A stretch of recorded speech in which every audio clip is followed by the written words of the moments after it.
नमस्कार सभी को। एबीबी लर्निंग हब के ऑनलाइन प्लेटफॉर्म पर एक बार फिर से आप सभी का हार्दिक स्वागत है।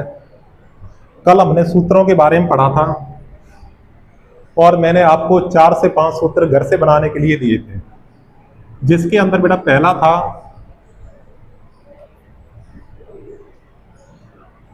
Sodium nitrate.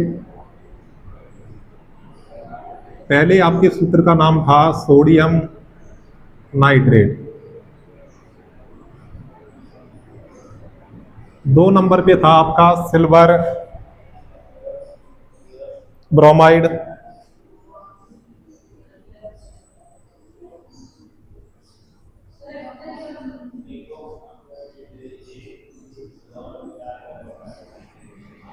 तीन नंबर पे अपना पढ़ा था कौन सा? Magnesium hydroxide.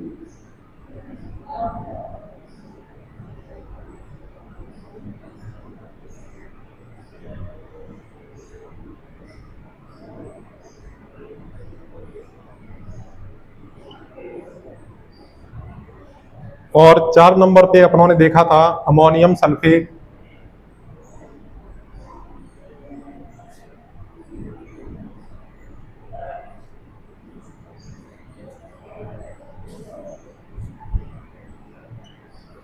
और पोटेशियम पर मैग्नेट।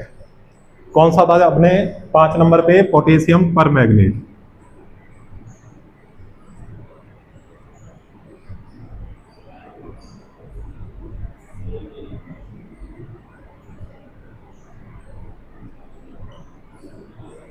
ये मैंने आपको होमवर्क में दिए थे 5 सूत्र, जिनके रासायनिक सूत्र आपको बनाने थे और नाम मैंने आपको दिए थे, 5 नाम दिए थे। तो मैं आशा करता हूं कि आप सभी ने बनाए होंगे। तो हम इनको 1 बाय 1 बनाएंगे और आप साथ साथ में इनको चेक करते जाना। तो बेटा 1 नंबर अपने लिखते हैं, क्या नाम है? Sodium nitrate.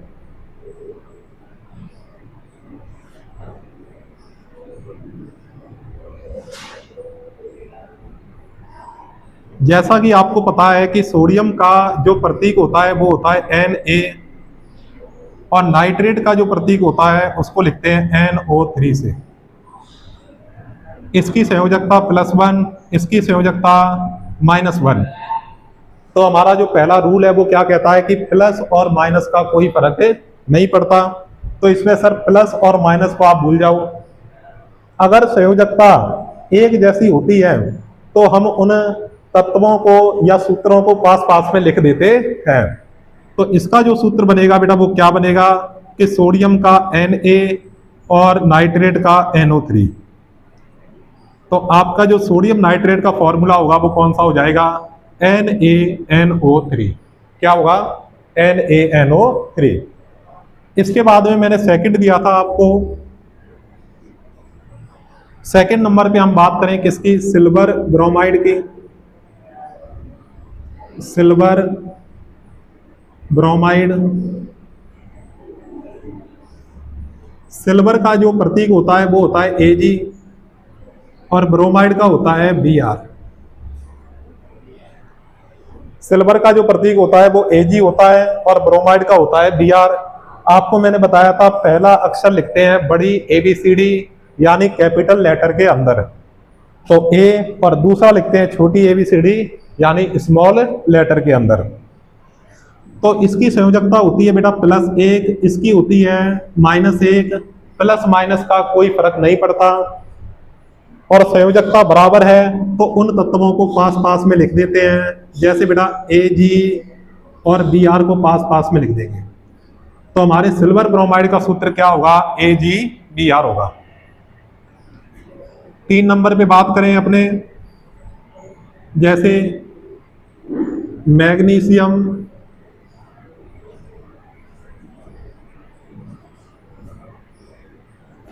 हाइड्रोक्साइड।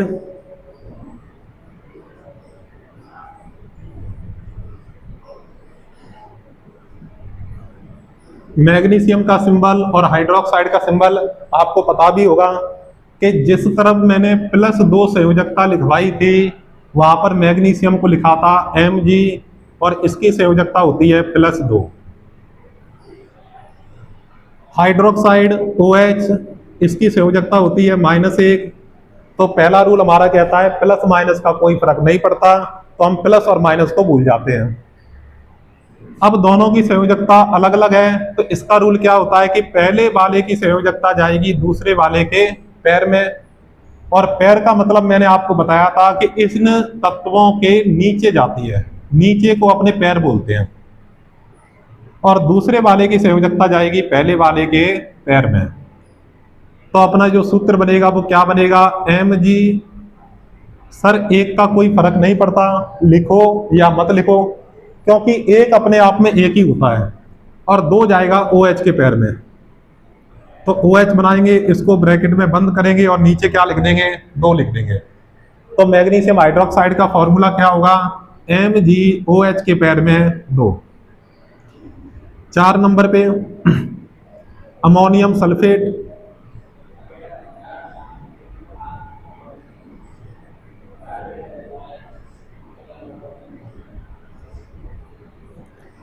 अमोनियम का बेटा होता है NH4 और सल्फेट का होगा SO4। अमोनियम की संयोजकता आप सभी को बताई थी मैंने कि सर अमोनियम की होती है +1, सल्फेट की होती है -2। प्लस माइनस का कोई फर्क नहीं पड़ता। सेकंड, अगर संयोजकता अलग अलग है तो वो एक दूसरे के पैर में जाती है। सर 1 जाएगा इसके पैर में, 2 जाएगा इसके पैर में। तो हमारा सूत्र बनके क्या तैयार होगा, NH4। जब अपने तत्व के अंदर एक सिंगल नाम होता है तो हम डायरेक्ट उसके पैर में लगा देते हैं कोई भी नंबर। अगर 2 तत्व होंगे तो पहले उसे ब्रैकेट में बंद करो, इसके पैर में बेटा 2 लगाओ, और फिर SO4 को ब्रैकेट में बंद करने की जरूरत नहीं है। कि सर क्यों, क्योंकि एक अपने आप में एक ही चीज होती है, तो एक को ब्रैकेट लगा के नीचे 1 लिखने की जरूरत नहीं है। तो इसका फॉर्मूला क्या होगा, NH4 2 और SO4। अब अपने 5 नंबर पे बात करते हैं किसकी, पोटेशियम परमैंगनेट। पोटेशियम परमैंगनेट, ये थोड़ा सा हार्ड था लेकिन आपने कर लिया होगा, ऐसी मुझे आशा है। कि जैसे अपने बात करें कि सर पोटेशियम का होता है K और परमैंगनेट का होता है क्या, MnO4। ये होता है परमैंगनेट, कि इसकी +1 इसकी -1, और हमारा सूत्र बन के क्या तैयार हो जाएगा, KMnO4। जिसने ये बनाया है ना KMnO4, उसका बेटा क्या होगा, बिल्कुल सही आंसर होगा। तो ये आपका होमवर्क था जिसमें मैंने आपको 5 सूत्र दिए थे। कौन कौन से थे sir, sodium nitrate NaNO3, silver bromide AgBr, magnesium hydroxide MgOH, और इसके ब्रैकेट लगा के नीचे 2 लिख देंगे। अमोनियम सल्फेट NH4 की whole twice SO4, potassium permanganate KMnO4। तो इसके अंदर एक टॉपिक आपका पूरा हुआ, कौन सा, कि जिसमें बेटा मैंने बात की थी आपसे कि अपने सूत्र से क्या लिखेंगे,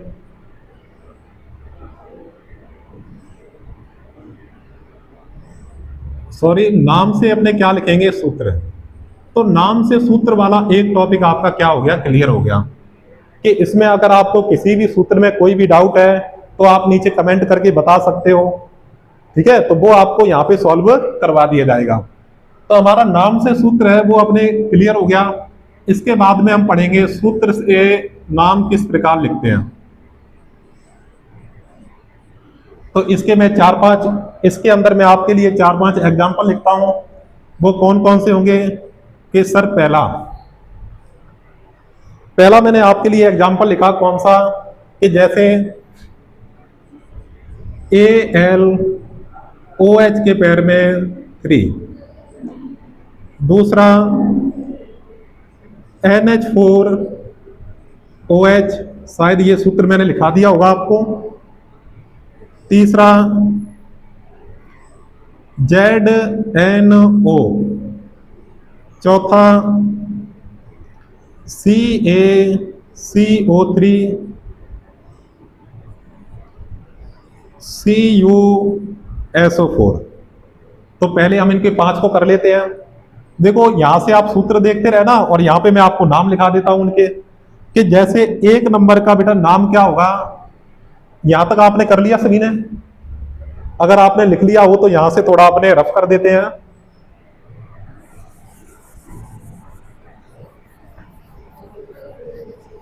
फिर मैं बेटा आपको इसके आगे ही इनके नाम लिखा दूंगा, है ना। तो इसका नाम क्या होगा सर? Al है। Al 13 नंबर पे आता है। और आपने इनका सूत्र क्या बताया था, नाम क्या बताया था इसका, कि Al को बोलते हैं एल्यूमिनियम और OH को क्या बोलते हैं, हाइड्रोक्साइड। तो इसका नाम क्या होगा, एल्यूमिनियम हाइड्रोक्साइड।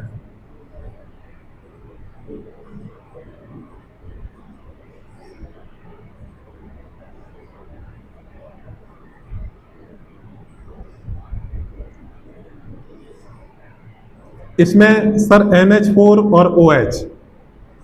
वैसे ये तो सूत्र कैसे बना सर? Al की संयोजकता होती है +3, +3 जाएगी OH के पैर में, और OH की संयोजकता होती है -1, वो इसके पैर में जाएगी।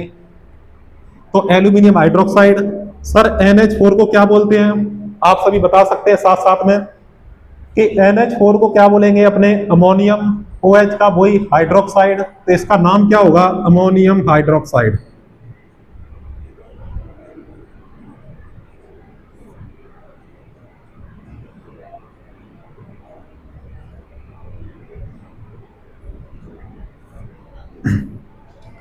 इसके बाद में अपने ZNO को क्या बोलेंगे, Zn और O। सर Zn का होता है जिंक और O का क्या होता है, ऑक्साइड। तो इसका नाम क्या होगा, जिंक ऑक्साइड।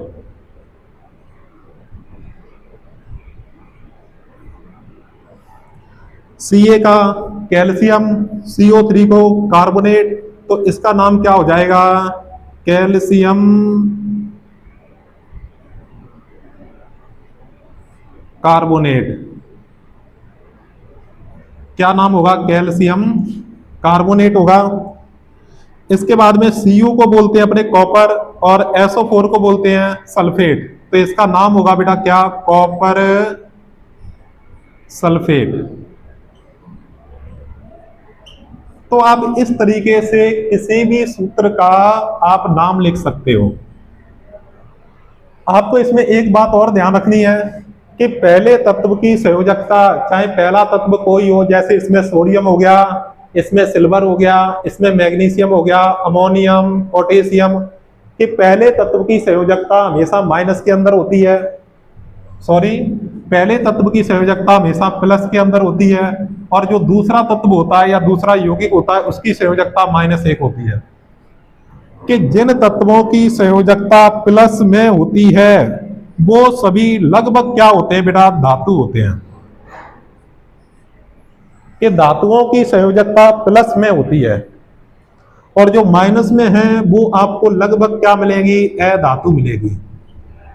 तो आप ये कह सकते हो कि धातुएं क्या होती हैं, कि सर इलेक्ट्रॉन, यानी E- को अपने क्या बोलते हैं, इलेक्ट्रॉन को त्यागती है।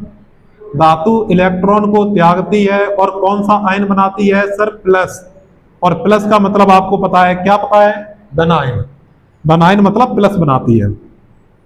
और अधातुएं होती हैं वो इलेक्ट्रॉन को ग्रहण करती है, और ग्रहण जब कोई तत्व करता है तो उस पर माइनस आता है। ठीक है, तो ये अपने धातु और अधातु के बारे में आपको पता होना चाहिए कि पहला तत्व धातु होती है और दूसरी तत्व क्या होता है, अधातु होता है। तो हमारे यहां पे क्या हो गया, नाम से सूत्र और सूत्र से नाम भी क्या हो गए, क्लियर हो गए। अब अगर इतनों पर आपकी पकड़ है ना, 1 से 30 तक तत्व के सर सूत्र कैसे बनते हैं, नाम कैसे लिखते हैं, तो आप रासायनिक विज्ञान के जो चैप्टर हैं, जो अपने शुरुआत के हैं, 1 से लेके 4 तक हैं, उन चैप्टरों को आप स्टार्ट कर सकते हो। जैसे आपके दिमाग में अगर कोई और भी सूत्र आ रहा है तो आप बता सकते हैं, वो भी मैं आपको करवा दूंगा। आप तो बेटा कैसे बताओगे, आप तो कमेंट करके बताओगे, ठीक है। तो आपके कमेंट में बाद में सभी के कमेंट आपके पढ़ूंगा, ठीक है। तो मैं अपनी तरफ से ही देखो आपको कुछ और करवा देता हूं इसमें। जैसे सामान्य रूप से अपने घर में जल होता है, कई बार पूछ लेते हैं जल, जिसको अपने वाटर कह दो। कई बार सामान्यतः घर में पूछ भी लिया जाता है कि जल का सूत्र बता, जल का सूत्र क्या होता है, क्या होगा बेटा, जल का सूत्र क्या होता है? तो आप कहोगे सर H2O, H2O होता है। क्लियर? इसके बाद में अपने ये कहें कि अम्लों का राजा किसे कहते हैं?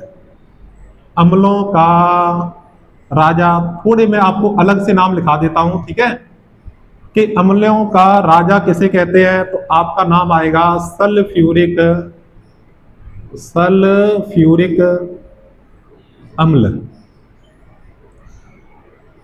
और सल्फ्यूरिक अम्ल का सूत्र क्या होता है? H2SO4। सल्फ्यूरिक अम्ल को अपने क्या बोलते हैं? अम्लों का राजा बोलते हैं। कि इसके अंदर क्या देखेंगे अपने कि सर सल्फ्यूरिक अम्ल अम्लों का राजा, और इसे ही सामान्य भाषा में क्या बोलते हैं? तेजाब बोलते हैं। वैसे आपको ये भी पता होगा कि सल्फ्यूरिक अम्ल का सूत्र कैसे बना, कि सर SO4 की होती है वो +2 होती, -2 होगी संयोजकता, हाइड्रोजन की होती है +1 होती है, प्लस माइनस का कोई फर्क नहीं पड़ता, एक जाएगा SO4 के पैर में और 2 जाएगा H के पैर में, तो क्या बन जाएगा? H2SO4। जैसे अपने एक और नाम देखें, कई बार सीधे आपको सूत्र पता भी होने चाहिए कि नाइट्रिक अम्ल, नाइट्रिक अम्ल का सूत्र क्या होता है? तो हम कहेंगे कि सर नाइट्रिक अम्ल का सूत्र होता है HNO3, HNO3। एक होता है बेटा हाइड्रोक्लोरिक अम्ल,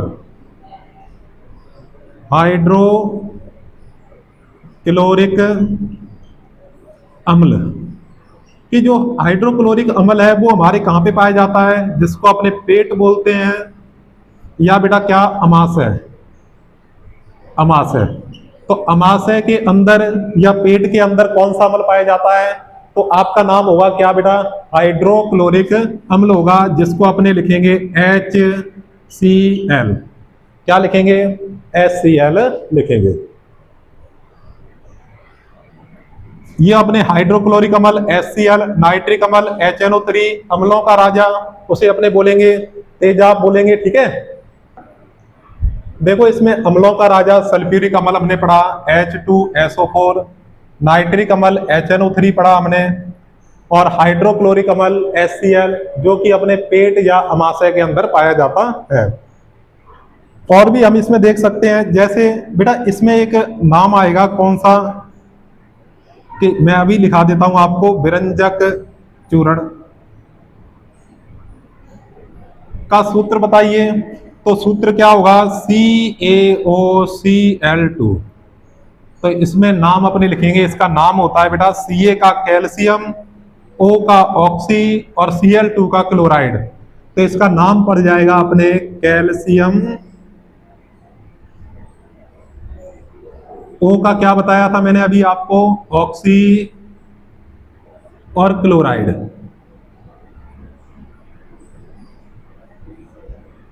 एक होता है कि अगर आपको सूत्र दे दिया जाए कि आप ये बताओ कि सोडियम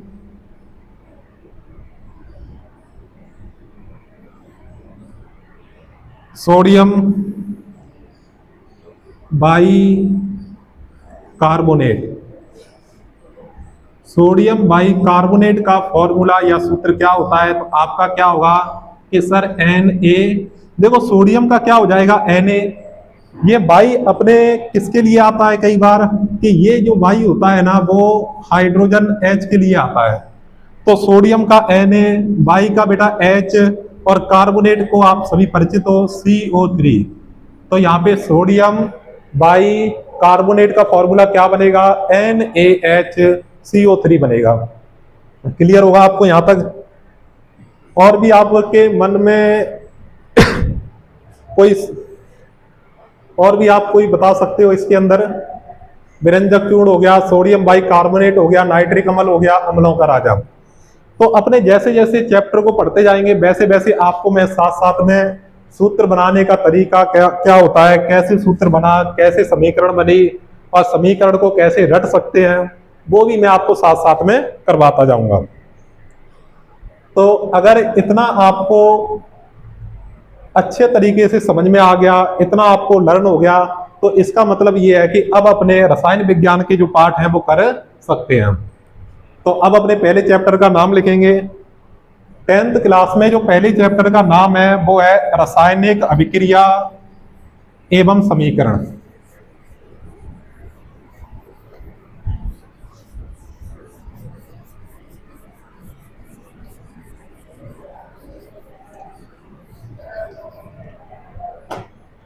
तो अपने पहले चैप्टर का अपने आज से शुभारंभ कर देते हैं पहले चैप्टर का, ठीक है। क्या होगा कि पार्ट नंबर 1, इसमें रासायनिक अभिक्रियाएं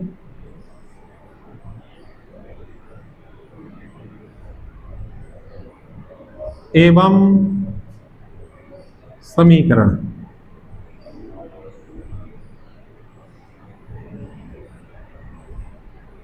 देखो इस चैप्टर में जो अपने पिछले साल के प्रश्न है, जैसे मैं टॉपिक करवाऊंगा और टॉपिक के बीच में जो पिछले साल में प्रश्न आते हैं तो वो भी मैं आपको साथ साथ में लिखाता जाऊंगा कि इन सालों में लास्ट ईयर में कौन कौन से प्रश्न आए हुए हैं। जैसे अपने बात करें कि रासायनिक अभिक्रियाएं एवं समीकरण, कि रासायनिक अभिक्रियाएं क्या होती हैं, तो उससे पहले थोड़ा इसका हम बेसिक सीखेंगे कि बेसिक क्या होता है। तो सबसे पहले रासायनिक अभिक्रिया पढ़ने से पहले हम बात करेंगे किसकी, रासायनिक परिवर्तन क्या होता है और भौतिक परिवर्तन क्या होता है। तो सबसे पहले मैं डाल देता हूं बेटा क्या, भौतिक परिवर्तन।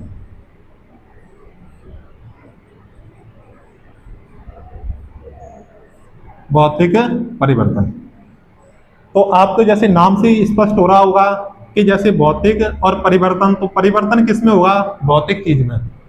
कि ये भौतिक चीजें होती क्या हैं, कि ऐसी चीजें जिन्हें हम देख सकते हैं वो सारी की सारी चीजें क्या होती हैं, भौतिक होती हैं। तो हम इसमें यह कह सकते हैं कि ऐसी अभिक्रिया जिसमें ऐसा परिवर्तन जिसमें पदार्थ के केवल भौतिक गुणों में, पदार्थ के केवल भौतिक गुणों में परिवर्तन होता है। परिवर्तन वाला तो ये शब्द आ गया कि ऐसा परिवर्तन जिसमें पदार्थ के केवल भौतिक गुणों में परिवर्तन होता है उसे अपने क्या बोलते हैं, भौतिक परिवर्तन बोलते हैं। कि सर ये समझ में नहीं आया कि ये भौतिक गुण क्या होते हैं, तो इनके बारे में देखो। जैसे बेटा आकार, कि आकार छोटा बड़ा हो सकता है, रंग बदल सकता है, रंग सर द्रव्यमान ये कम ज्यादा हो सकते हैं। तो ये सारे के सारे अपने क्या होंगे, भौतिक गुण होंगे। तो ऐसा परिवर्तन जिसमें पदार्थ के भौतिक गुणों में परिवर्तन होता है उसे अपने क्या कहते हैं, भौतिक परिवर्तन कहते हैं। इसके कुछ अपने गुण के बारे में बात करें, बाद में मैं आपको लिखा दूंगा, पहले इसको समझ लो आप। कि गुण की बात करें कि गुणों क्या होते हैं इसके, इसकी प्रॉपर्टीज क्या होती है। कि भौतिक परिवर्तन में जो पदार्थ होते हैं उनको पुनः प्राप्त किया जा सकता है, कि पुनः प्राप्त किया जा सकता है। जैसे मैं बात करूं कि अपने जल से बर्फ बना सकते हैं, क्या बर्फ से वापस जल बना सकते हैं क्या, आप कहोगे हाँ सर। तो पुनः प्राप्त किया जा सकता है, तो वो क्या होंगे, भौतिक परिवर्तन की कैटेगरी में आएंगे। कि सर भौतिक गुणों में परिवर्तन होगा, उसके आंतरिक संरचना में कोई परिवर्तन नहीं होगा। पुनः प्राप्त किया जा सकता है। कि इस प्रकार की जो अभिक्रियाएं होती हैं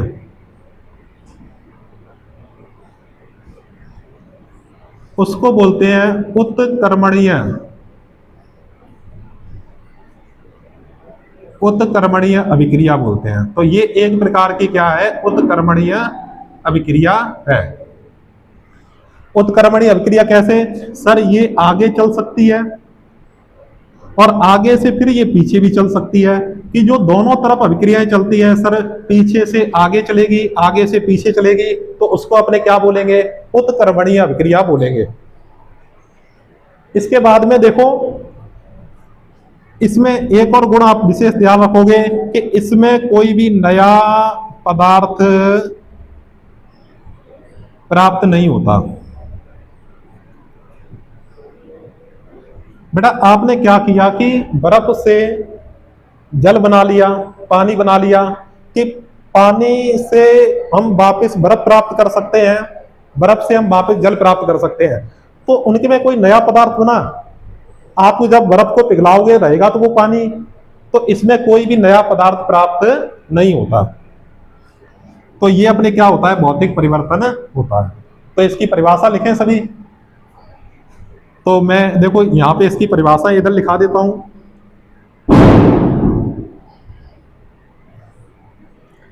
कि ऐसा परिवर्तन जिसमें पदार्थ के भौतिक गुणों में परिवर्तन होता है।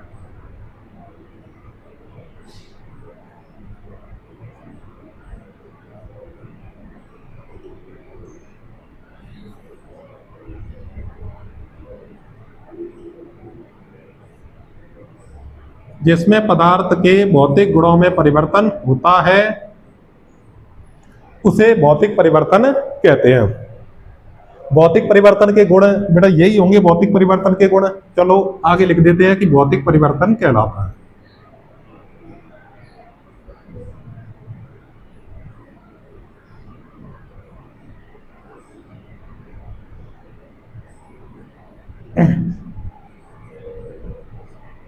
इसके बेटा नीचे आप हेडिंग डाल दोगे क्या? गुण धर्म। तो सेम यही बात लिखेंगे। पहले हमने क्या लिखा था कि पुनः प्राप्त नहीं किया जा सकता, कि इसमें पदार्थ को पुनः प्राप्त नहीं किया जा सकता, कि इसमें पदार्थ को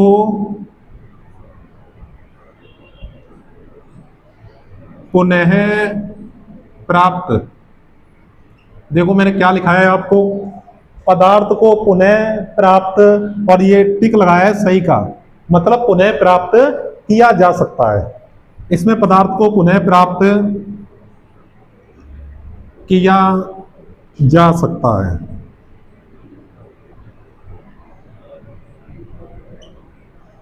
पहला हो गया बेटा। अब अपने बात करते हैं 2 नंबर, कि इसमें नया पदार्थ प्राप्त नहीं होता। लिख दो, इस परिवर्तन में या इस प्रकार के परिवर्तन में नया पदार्थ प्राप्त नहीं होता।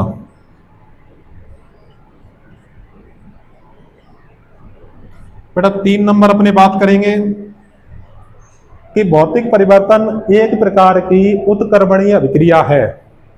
तो यह एक उत्कर्मणीय अभिक्रिया है, या उत्कर्मणीय अभिक्रिया ना लिख के अपने क्या लिख देते हैं बेटा? यहाँ पे परिवर्तन है, कि यह उत्कर्मणीय अभिक्रिया है, परिवर्तन तो है। चलो मैं इसके बारे में बताता हूं कि उत्कर्मणीय का मतलब क्या होता है, कि जो अग्र व पश्चिम दिशा दोनों में चलती है। चलो यहां पे आप हेडिंग डाल दो उत्कर्मणीय, और यहां पे मैं अभिक्रिया ही डाल देता हूं क्योंकि अब अपने आगे अभिक्रियाएं पढ़ेंगे।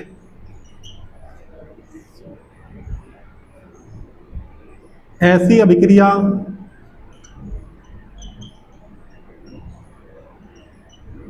जो अग्र व प्रतीप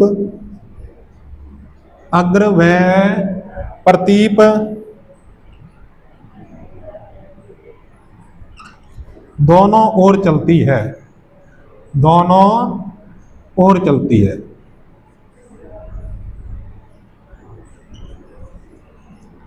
अग्र व प्रतीप दोनों ओर चलती है, उसको अपने क्या बोलते हैं बेटा? उत्कर्मणीय अभिक्रिया बोलते हैं।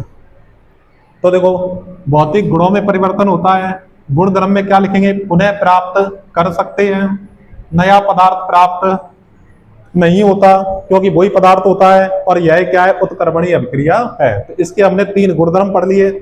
अब इसके कुछ उदाहरण पढ़ेंगे, उससे आपको बहुत अच्छे से क्लियर हो जाएगा। तो मैं इस तरीके इस साइड का रफ कर देता हूं।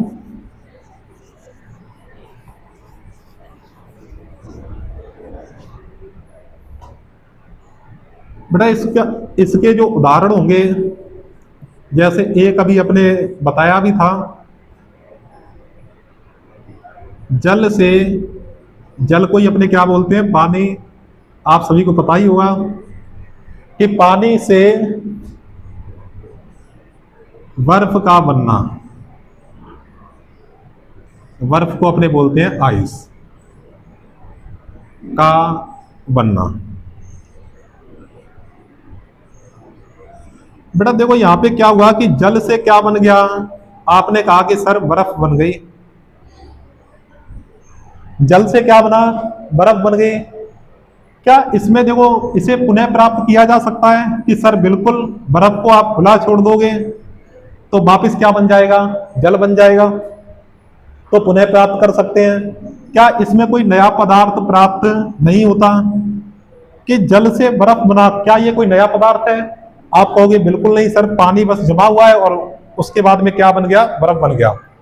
और यह उत्कर्मणीय अभिक्रिया कि सर ये अग्र भी चलती है, मतलब आगे की तरफ भी चलती है, और प्रतीक भी चलती है, दोनों तरफ चलती है। ठीक है।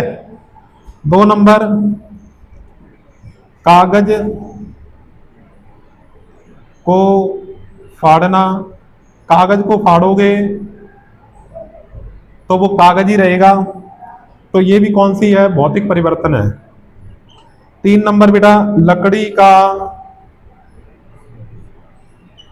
लकड़ी को काटना, बल्ब को जलाना या बल्ब का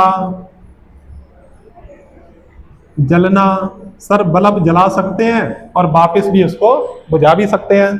जैसे अपने कहीं पंखे का चलना, सर पंखे को चला भी सकते हैं और पंखे को बाद में बंद भी कर सकते हैं। अपने बात करें 5 नंबर कि सब्जी को काटना, कि सब्जी काटेंगे, सब्जी को काटना कि जैसे हमने आलू को काटा तो बेटा आलू काटने पर आलू ही रहेगा, कोई भी सब्जी काटेंगे तो सब्जी काटने पर सब्जी रहेगी। आपका ये तो है नहीं कि अपने आलू काटेंगे और वो टमाटर बन जाएगा, ऐसा हो सकता है? नहीं हो सकता।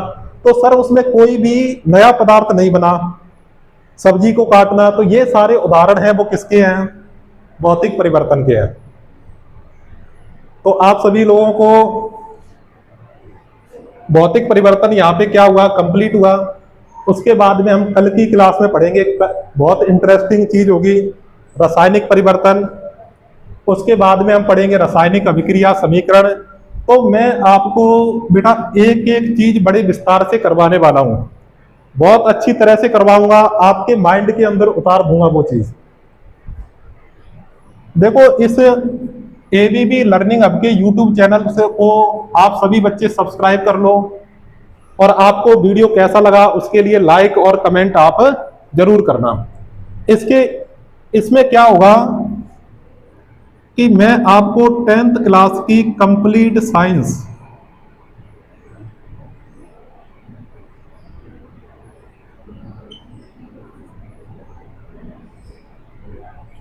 सभी चैप्टरों की, चाहे वो बेटा क्या नाम है रसायन विज्ञान हो, चाहे वो जीव विज्ञान हो, चाहे वो भौतिक विज्ञान हो, सभी पार्ट में इसी तरीके से आपको नोट्स बनाते हुए करवाने वाला हूं। अपने पास में जब भी पेपरों के पास में होगा तो मैं आपको इसका रिवीजन भी करवाऊंगा, रिवीजन कराऊंगा। और इसके बाद में आपकी बड़ी बड़ी क्लासों की मैराथन क्लासें भी आपकी होंगी, मतलब आपकी पूरी रिस्पॉन्सिबिलिटी मेरी होगी।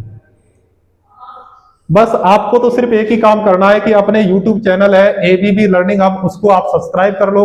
और आप ये मानो कि अगर आप पूरी मेहनत के साथ में मेरे साथ पढ़ते रहे तो मैं आपको गारंटी दिलाता हूं कि आपका एक भी नंबर कटने नहीं दूंगा। 100 में से 100 की आप उम्मीद, थोड़ी आप भी मेरे साथ मेहनत करो तो 100 में से 100 नंबर आने के आपके पूरे पूरे चांस बने रहेंगे। तो धन्यवाद सभी को, बाकी कल मिलते हैं अपने